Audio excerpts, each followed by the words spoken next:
So now we're going to make Bakewell Tart, a very traditional pudding. It's believed to have originated from the town of Bakewell in Derbyshire, probably as early as the 1500s, but the more common myth is that it was invented by accident in the 1860s by a cook in the White Horse Coaching Inn in Bakewell, who by accident, when she was trying to make a strawberry tart, created this fantastic pudding. Sounds like the sort of thing I'd do.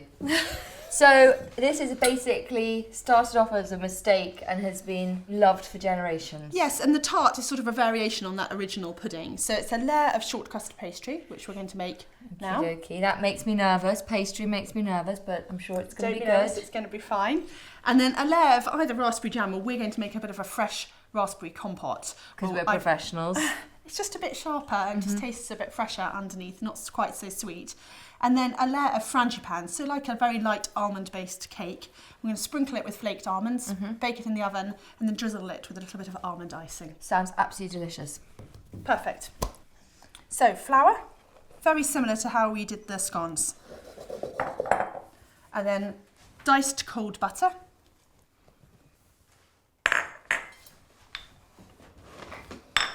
And then we need to rub that in with our fingertips again till we get those fine breadcrumbs. And so do I need to do it from a height like I did with the scones, or is it less important? Less important, but a lot of people do the same rubbing in method that they would do for the scones.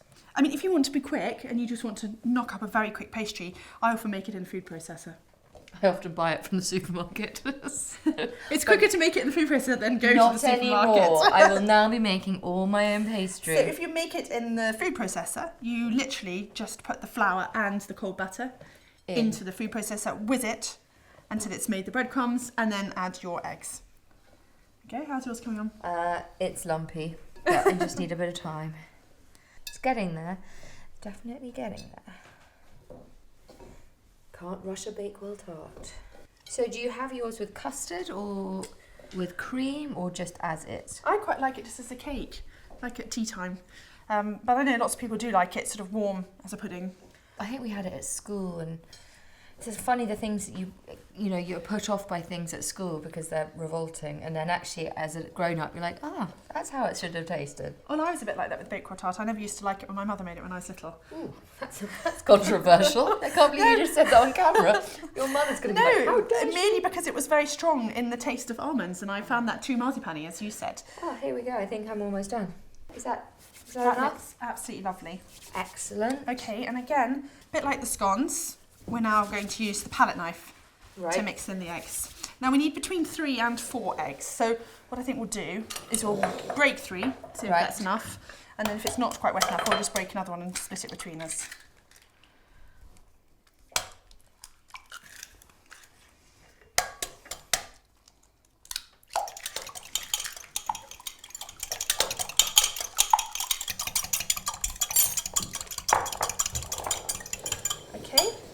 And again, don't add it all at once, just add a little as you need it.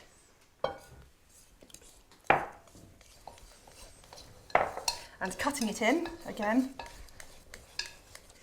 And this is because you don't want it to get too sticky and too heavy. Yes, and also you don't want it to keep on melting because your hands are quite warm. And we try to do that as lightly as possible, don't we, so we don't melt the butter. And this is great because if you've got this pastry left over, you can make jam tarts or little savoury tarts.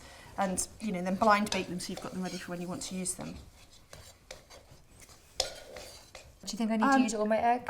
I've used nearly all of mine, and I'm almost there. I'm wondering if I need just a tiny splash more. Sometimes it's just as soon as you start to bring it together with your fingers, you then don't actually need any more, and otherwise you end up with too wet a pastry. I think this is going to be fine. I don't think I need another one. What do you think? I'm going to try mine, and then that'll give us a bit of a clue. What do you think? Well, mine's got a little bit of crumminess in the bottom. Shall I break an egg? Another one, and we'll have a little dash each.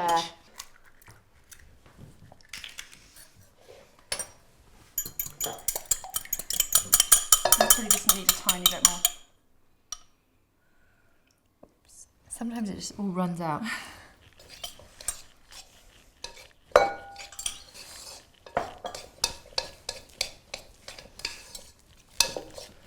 And you probably want to, once you've just mixed in the wetness, then you can bring it together with your hands. You just knead it a little just to bring it together as a ball. And don't worry if it's a little bit sticky, we can add a little bit more flour in. most things you can recover even if you've made a little bit of, put in a bit too much egg or not enough egg. So no need to panic. Keep calm and carry on cooking. Exactly. Carry on baking. That looks great. Does it feel nice and springy? Yep. So sometimes you leave it to rest, but I find that with this dough, it's usually fine if we roll it straight away. So should I spread some of your flour? Yes, flour? a little bit of flour dusted on there. Not Move too your much bit of shell. dough. There we go. Yes, again, we don't want to add too much, because if we add too much, then we're changing the recipe. So we're changing the balance in it. And it can make it too dry or too crumbly.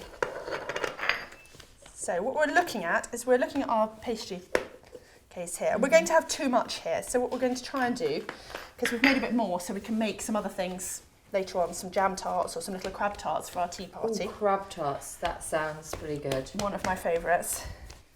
Our rolling pins, and if you make it into a bit of a flatter disc, you've done a bit of the work already. Okay, and we need to have this handy because we might want to add a bit more if we're getting a bit stuck. You might want a little bit for your rolling pin. That's it. And then keep turning it. So do it a bit, then turn it. That's it, and a bit more, then turn it. It's quite a nice elastic dough, you can feel it. And it's always important to try and make it on a nice cold worktop. Pastry likes it cold. If it starts to get really soggy and melty, just pop it in the fridge. Right. 5 minutes in the fridge and then come back to it. This is where I always come unstuck, no pun intended. It's going to always get stuck to something. It doesn't matter if we have to patch it. We don't have to do this. This isn't sort of a, perfect pastry test. It's going to taste delicious, we know that. There we go. What you don't want to do is leave it on the worktop because that's when it starts to get stuck. Yep.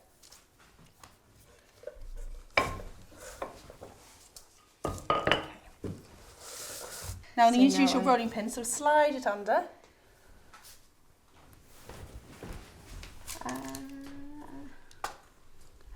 Okay. Yeah. It's great. Keep this phone, don't worry about that little tear. Look at that. Beautiful. Now don't press it in yet. You can break off, we've got a really excess flappy bit there, we'll use that in a minute.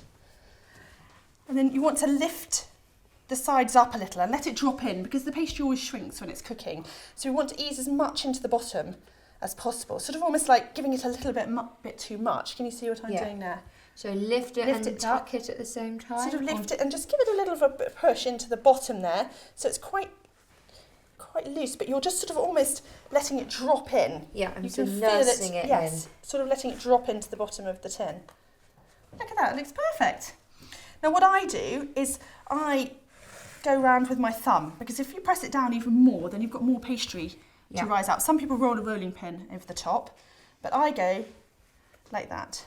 And can you see it's pushing more in? It just gives us a little bit more pastry so that this will then rise up. And you know when you get it, when it shrinks down the sides, it's quite frustrating sometimes.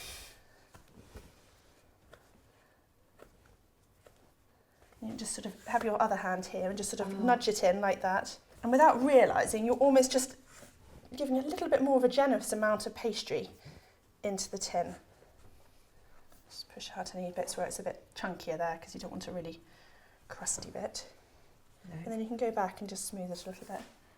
Looks perfect. I wouldn't say perfect. I think you're a little kind there, but people always worry a lot about pastry, that it needs to look perfect, but actually it's hidden at the bottom. Yeah. And actually what's more important is that it's really tasty and it's not too thick in too many places. So as long as you've sort of pushed it in. It's funny, people do definitely have mental blocks about things that they think they can't do without trying, and pastry seems to be one of those things that people just assume that they can't do. Well, I think if it goes wrong once, you make it on a hot day or in a hot kitchen, and it's too floppy or it all shrinks or it all melts and you can't make it lie into the tin, then you sort of get put off, don't you? Yeah, when you've got 10 people coming for supper and you're trying to do something and then you get it out of the thing and it's just like... Exactly. There you go. So we're going to keep this bit, wrap it in cling film, keep it in the fridge until we're ready to use it for our crab tarts or our jam tarts. Ooh, crab tarts. I vote crab tarts.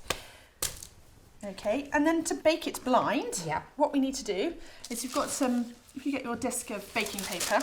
Now the easy way to do this is if you have a square of baking paper and then fold it into sections, see it on mine. See how it's been folded into sections. Right. And then just cut the top off one so it makes a circle. And then what you need to do is you need to scrunch it up into a ball. Right. That's great. Open that back up again. And that means that when we put it in the tin, all the beans get into the corners so it doesn't rise up in different parts of the pastry. This just then enables you to push it down. That, and get I think, all is the cleverest tip we've had all day. I thought the butter one was clever, but this is genius. My God, look at that, it really does. Because otherwise you get the paper sort of curling up, Yeah. don't you? It doesn't fit in properly. Fantastic. And then you can use clay baking beans, or these are just some dried beans and rice. It's quite useful to mix up some rice with it because then it gets into all the little corners. Yeah. If you're doing little tarts, that's really helpful. And then these, you can just keep them in the jar and keep reusing them, obviously. Don't eat them. That's so pretty. Should we spoon some into yours? Do you want to? Yeah.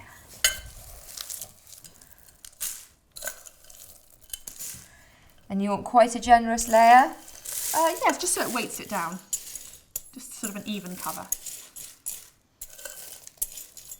That looks great. Actually, that's good enough to eat. Might be a bit crunchy.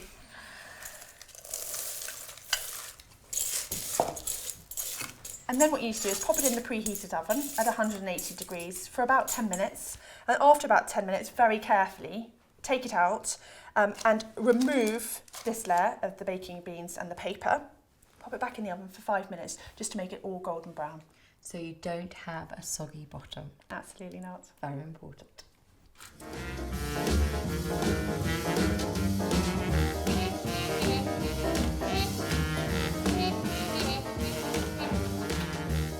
So we've blind baked our pastry cases. They're lovely and golden. And we also made our fresh raspberry compote. So just simmered the fresh raspberries with a little bit of sugar and the juice of half a lemon. About 10 minutes simmering, and it's just much fresher and sort of sharper than a normal jam. So it's basically not as sweet as jam. Yeah. But it's the same kind of consistency. It is, and I just think it makes a nice contrast with the quite sweet frangipane on top. So all we need to do is to make the frangipane. I've never made frangipane before. Well, it's exactly the same principle as making your light Victoria sponge cake. So we start with our really soft butter. Excellent. And caster sugar.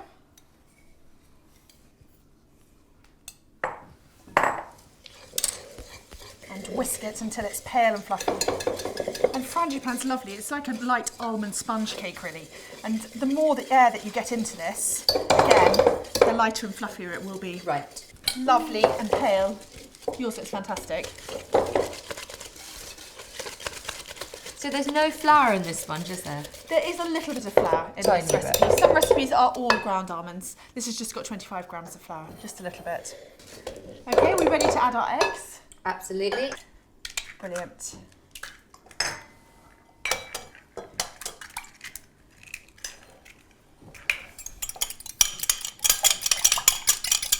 There we go. And again, just don't add all of it at once, add a little bit at a time. I'm going to have biceps by the end of today. It's good exercise, isn't it? Well, didn't they say that women in the 1950s had much better figures because housework was physically demanding? Before all the time-saving inventions. Thank the Lord for time-saving inventions. We could make it in an electric mixer or in an electric hand whisk. Yeah, but where would the romance be in that? I think that's pretty good. Looks fantastic. So we've got here lemon zest, ground almonds and the flour, and we're going to take the whisk out and we're going to fold those in with the big spoon.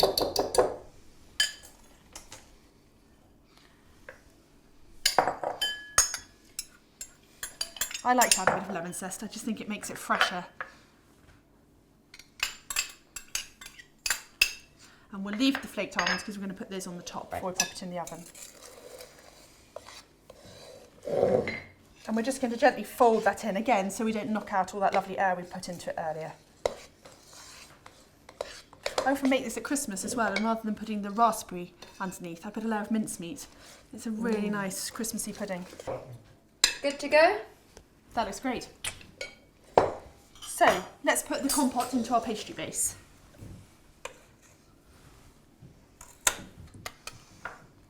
I love raspberries. They're just delicious. Smells lovely.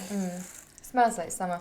It does. Combination of the lemon zest and the raspberries. Yum. Fantastic. And then we're going to add on the frangipane. So presumably you have to be quite careful at this point because you don't want it to go all sort of Well, if you messy. put it on in dollops, Yeah. and then once you've dolloped it all on, then we'll spread it. And then hopefully we won't mix the jam into the frangipane, but it doesn't really matter. It's very homemade. So Just gently, just sort of smooth it rather than press it. That's it. And try and cover the jam at the edges so it sort of seals it in, otherwise the jam bubbles out onto the top. I don't think this would win in a Bakewell tart competition in Bakewell, but I think for a southern version and for a first time attempt. I think it looks brilliant. I think it would win in most people's homes. Oh, you're just saying that. And then we've got flaked almonds. They don't need to be toasted beforehand because they're going to toast in the oven. Right. And then sprinkle them generously on top. So all we need to do now is bake it in the preheated oven at 180 degrees Celsius for about 20 to 25 minutes, or until it's sort of lightly golden and springy to the touch. It's going to smell like almonds and it's going to be delicious and I cannot wait.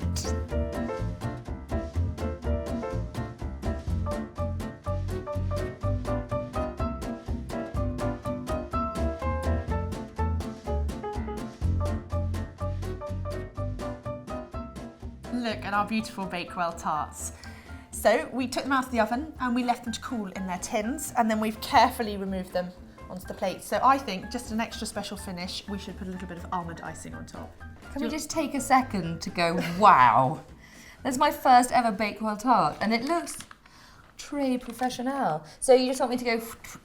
Yes, just hold it straight. So is there a technique with the piping bag? So just hold it like that?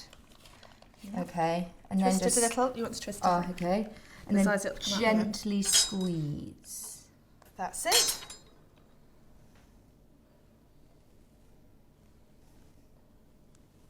I'm having waves of pride here. You should be. Look at that! You could buy that in a shop. Your pastry is more uniform than mine, but then you are a professional. I think yours looks brilliant. You know what? You look so good. I kind of think it would be rude not to just see what the middle looks like. I think we should try a slice. Should we try a slice? Absolutely. This is the moment of truth. Nice and firm. It's crisp pastry. Ooh, did you hear that? That was a No soggy bottoms. That was a crisp pastry. And so it should have a beautiful red base, shouldn't it? Absolutely. Look at that. That looks fantastic. Okie dokie. Do you want first try? I want your honest opinion. Look, beautiful crisp pastry, lovely neat layer of compote. Probably the neatest thing I've ever done in my life. Absolutely gorgeous.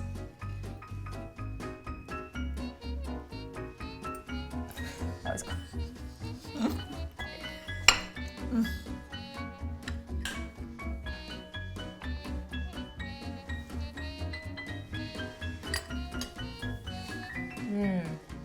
Delicious. Mmm.